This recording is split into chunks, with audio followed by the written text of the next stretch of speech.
بقالنا فترة في المجتمع كل يوم بنشوف حادثة واتنين وأكتر اغتصاب وتحرش واعتداء، وسبب كل ده انتشار الإباحية.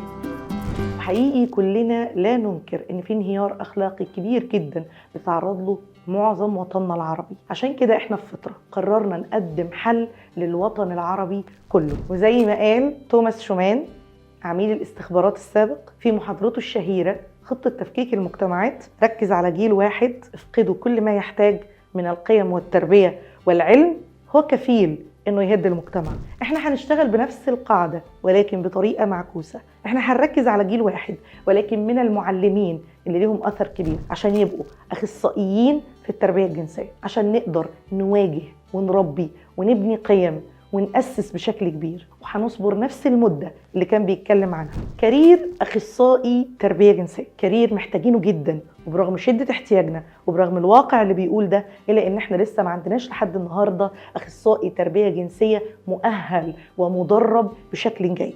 واحنا قررنا نعمل أول دبلومة لإعداد أخصائي تربية جنسية بشكل شامل ومتكامل، عشان يبقى معاه علم زائد مهارات كافية جدا انه يواجه كل الحوادث اللي احنا بنشوفها يوميا، ويبقى سبب في بناء وتربية مهارات وقيم ولادنا محتاجينها جدا عشان يواجهوا اللي احنا فيه. انا امل عبد العزيز، اخصائي نفسي وعلاج ادمان، عضو الاتحاد العالمي للتربية الجنسية بلندن، خبرة اكتر من 12 سنة في مجال التربية الجنسية، مؤلف مناهج فطرة للتربية الجنسية والنفسية. هكون معاكم في دبلومة متخصصة للتربية الجنسية لإعداد كارير، أول كارير في الوطن العربي للتربية الجنسية للأطفال والمراهقين. دبلومة فطرة هي عبارة عن منظومة متكاملة ل4 محاور بيكملوا بعض من علوم محتاجينها عشان نقدر نأسس في التربية الجنسية في مهارات أبنائنا وشخصياتهم. الدبلومة دي هتعلم الأخصائي